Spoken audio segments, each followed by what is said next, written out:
नमस्कार। RJ रोहिका Sharma channel में आप सभी का स्वागत है। आज की हमारी कहानी का नाम है अंधेर, जिसके लेखक हैं मुंशी प्रेमचंद्र जी। तो चलिए कहानी शुरू करते हैं। लेकिन कहानी शुरू करने से पहले मैं आप सभी से अनुरोध करना चाहूँगी कि अगर आप हमारे चैनल पर नए हैं तो हमारे चैनल को सब्सक्राइब करें, वीडियो को लाइक करें, शेयर करें। लोगों के साथ साझा करने के बाद आपको भी अच्छा लगेगा और हमें भी अच्छा लगेगा। तो चलिए कहानी शुरू करते हैं, लेकिन हमें कमेंट करना बिल्कुल ना भूलिएगा। नाग पंचमी आई। साढ़े के जिंदा दिल नौजवानों ने रंग बिरंगे जंघे मंगवाए। अखाड़े में ढोल की मर्दाना सदाएं गूंजने लगी। आसपास के पहलवान इकट्ठे हुए और अखाड़े पर तंबोलियों ने अपनी दुकानें सजाईं, क्योंकि आज कुश्ती और दोस्ताना मुकाबले का दिन है। औरतों ने गोबर से अपने आंगन लीपे और गाती बजाती कटोरों में दूध चावल लिए नाग पूजने गई। साढ़े और पाठे लोग, दो लोग मौजे थे, दोनों गंगा के किनारे। खेती में ज्यादा मशक्कत नहीं करनी पड़ती थी, इसीलिए आपस में फौजदारियां खूब होती थी। आदिकाल से उनके बीच होड़ चली आती थी। साठे वालों को यह घमंड था कि उन्होंने पाठे वालों को कभी सर न उठाने दिया, और उसी तरह पाठे वाले अपने प्रतिद्वंदियों को नीचा समझते थे। नीचा दिखलाने ही जिंदगी का सबसे बड़ा काम समझते थे। उनका इतिहास विजयों की कहानियों से भरा हुआ था। पाठे के चरवाहे यह गीत गाते हुए चलते थे।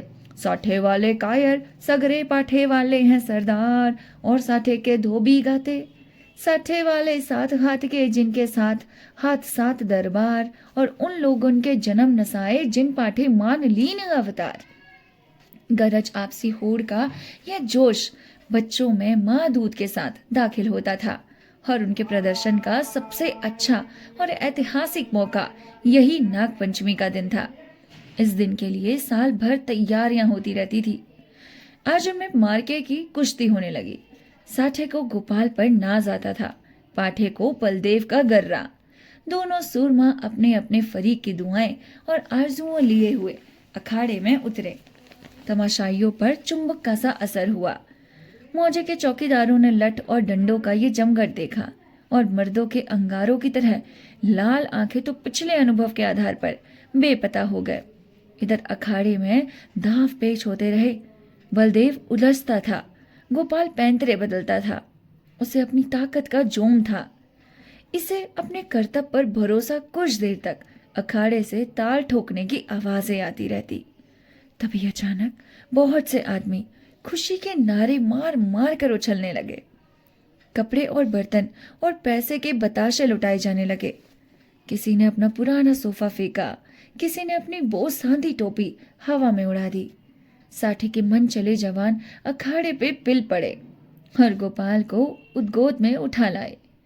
बलदेव और उनके साथियों ने गोपाल को लहू की आंखों से देखा और दांत पीस कर रह गए। 10 बजे रात का वक्त और सावन का महीना।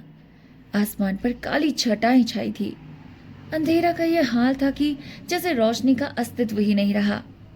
कभी कभी बिजली चमकती थी, मगर अंधेरे को और ज्यादा अंधेरा करने के लिए मेंढकों की आवाजें जिंदगी का पता देती थी, वरना और चारों तरफ मौत थी। खामोश डरावने और गंभीर साठे के झोपड़े और मकान इस अंधेरे में बहुत गौर से देखने पर काली काली भेड़ों की तरह नजर आते थे। न बच्चे रोते थे, न औरतें गाती थी।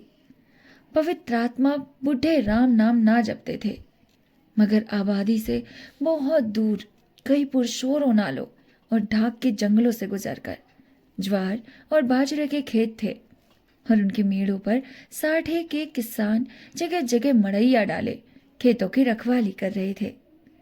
तले जमीन, ऊपर अंधेरा, मीलों तक सन्नाटा छाया हुआ था। कहीं जंगली सुअरों के गोल, कहीं नील गायों के रेवड़। चिलम के सिवा कोई साथी नहीं, आग के सिवा कोई मददगार नहीं। जरा खटका हुआ और चौंके पड़े। अंधेरा भय का दूसरा नाम है। जब मिट्टी का एक ढेर, एक ठूठा पेड़ और घास के ढेर भी जानदार चीजें बन जाती हैं, अंधेरा उनमें जान डाल देता है। लेकिन ये मजबूत हाथों वाले, मजबूत जिगर वाले, मजबूत इरादे वाले किसान हैं कि यह सब सख्तियां झेलते हैं, ताकि अपने ज्यादा भाग्यशाली भाइयों के लिए भोग विलास के सामान तैयार करें। इन्हीं रखवालों में आज का हीरो साठों का गौरव गोपाल भी है, जो अपने मड़ैया में बैठा हुआ है और नींद को भगाने के लिए धीमे सुर में ये गीत गा रहा है। मैं तो तुझसे नैना लगाई पछताई रे। अचानक उसे किसी के पांव की आहट महसूस हुई, जैसे हिरन कुत्तों की आवाज को कान लगाकर सुनता है। उसी तरह गोपाल ने भी कान लगाकर सुना। नींद की अंधाई दूर हो गई। लठ कंधे पर रखा और मड़ैया से बाहर निकल आया। चारों तरफ कालीमा छाई हुई थी, हल्की हल्की बूंदें पड़ रही थी। वह बाहर निकला ही था कि उसके सर पर लाठी का भरपूर हाथ पड़ा। वह त्योरा कर गिरा और रात भर वहीं बेसुध पड़ा रहा। मालूम नहीं उस पर कितनी चोटें पड़ी। हमला करने वालों ने तो अपनी समझ में उसका काम तमाम कर डाला, लेकिन जिंदगी बाकी थी। यह पाठे के गैरतमंद लोग थे, जिन्होंने अंधेरे की आड़ में अपनी हार को बदल लिया था। गोपाल जाति का अहीर था, न पढ़ा लिखा न बिल्कुल अक्खड़। दिमाग रोशन ही नहीं हुआ तो शरीर का दीपक क्यों घुलता। पूरे 6 फुट का कद, गठा हुआ बदन, ललकान कर गाता तो सोने वाले मील भर पर बैठे हुए उसकी तानों का मजा लेते। गाने बजाने का आशिक, होली के दिनों में महीनों भर खाता, सावन में मल्हार और भजन तो रोज का शगल था। निडर ऐसा कि भूत और पिचाच के अस्तित्व पर उसे विद्वानों जैसे संदेह थे। लेकिन जिस तरह शेर और चीते भी लाल लपटों से डरते हैं, उसी तरह लाल पगड़ी ने उसकी रूह असाधारण बात थी। लेकिन उसका कुछ बस न था। सिपाही की वह डरावनी तस्वीर जो बचपन में उसके दिल पर खींची गई थी, पत्थर की लकीर बन गई थी। शरारतें गई, बचपन गया, मिठाई की भूख गई, लेकिन सिपाही की तस्वीर अभी तक कायम थी। आज उसके दरवाजे पर लाल पगड़ी वालों की एक फौज जमा थी, लेकिन गोपाल जख्मों से दूर, दर्द से बेचैन होने पर भी अपने मकान के अंधेरे कोने में छिपा हुआ बैठा था।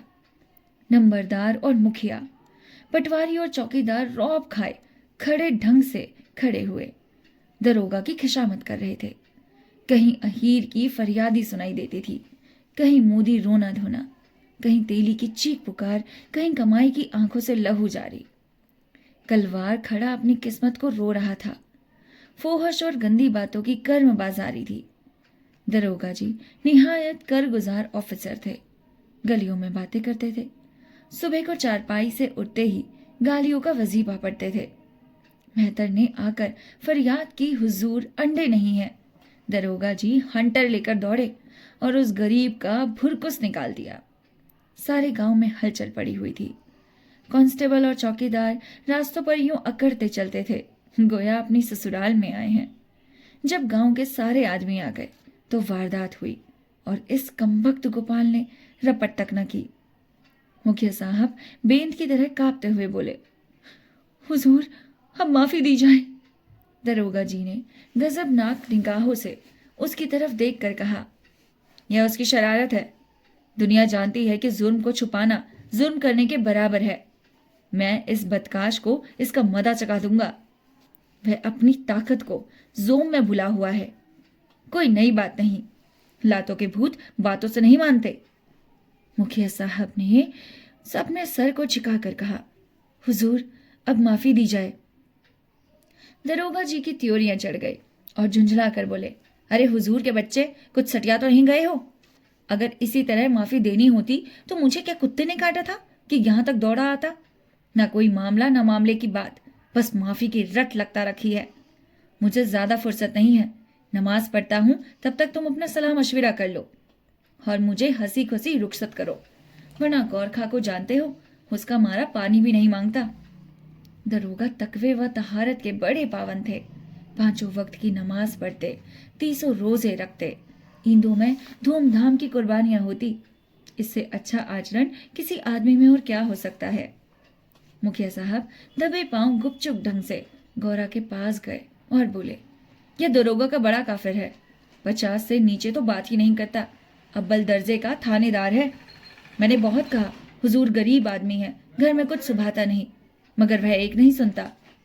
गौरा ने घूंघट में मुंह छुपाकर कहा, दादा उसकी जान बच जाए, कोई तरह से आँच ना आने पाए।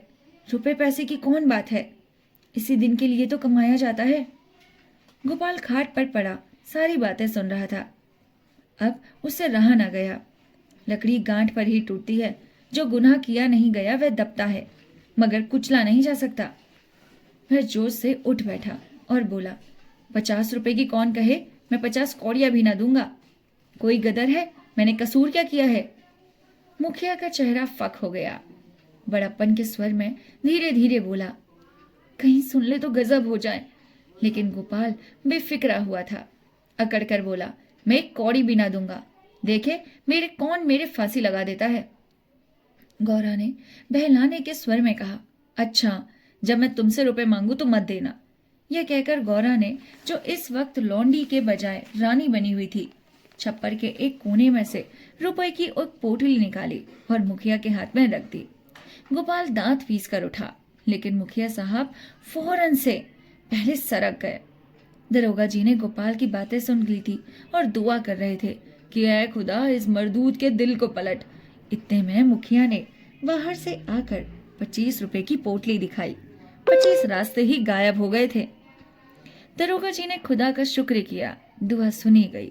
रुपए जेब में रखा और रसद पहुंचाने वालों की भीड़ को रोते और बिलबिलाते छोड़कर हवा हो गए। मोदी का गला घुट गया। कसाई के गले पर छुरी फिर गई। तेल ही पिस गई। मुखिया साहब ने गोपाल की गर्दन पर एहसान रखा गोया रसद के दाम गिर गए। गांव में सुर्रूख हो गया, प्रतिष्ठा बढ़ गई। इधर गोपाल ने गौरा की खूब खबर ली। गांव में रात भर यही चर्चा रही। गोपाल बहुत बचा और इसका सहरा मुखिया के सर था। बड़ी विपत्ति आई थी, वह टल गई। पितरों ने, दीवान हरदौल ने, नीम तले वाली देवी ने, तालाब के किनारे वाली सती ने गोपाल की रक्षा की। यह उन्हीं का तप था, प्रताप था। देवी की पूजा होनी जरूरी थी। सत्यनारायण की कथा भी लाजमी हो गई। फिर सुबह हुई, लेकिन गोपाल ने दरवाजे पर आज लाल पगड़ियों के बजाय लाल साड़ियों का जमा घाटा था। गौरा आज देवी की पूजा करने जाती थी और गांव की औरतें उसका साथ देने आई। उसका घर सौंधी सौंधी मिट्टी की खुशबू से महक रहा था, जो खस और गुलाब से कम मुहब्बत थी। औरतें सुहाने गीत गा रही थी। बच्चे खुश हो होकर दौड़ते थे। देवी के चबूतरे पर उसने मिट्टी का हाथी चढ़ाया, सती की मांग में सिंदूर डाला, दीवान साहब को बताशे और हलवा खिलाया। हनुमान जी को लड्डू से प्रेम ज्यादा है। उन्हें लड्डू चढ़ाए, तब गाती बजाती घर को आई और सत्यनारायण की कथा की तैयारियां होने लगी। मालिन फूल के हार, केले की शाखें और बंदरवारे लाई। कुम्हार नए नए दिए और हांडिये दे गया। बारी हरे ढाक के पत्तल दोनों रख गया। कहार ने आकर मटकों में पानी भरा। बढ़ई ने आकर गोपाल और गौरा के लिए 2 नई नई पीढ़ियां बनवाई। नाइन ने आंगन लीपा और चौका बनाई। दरवाजे पर बंदरवारे बंध गई। आंगन में केले की शाखें गड़ गई। पंडित जी के लिए सिंहासन सज गया। आपस में कामों की व्यवस्था खुद ब खुद अपने निश्चित दायरे पर चलने लगी। यही व्यवस्था संस्कृति है, जिसने देहात की जिंदगी को आडंबर की ओर से उदासीन बना रखा है।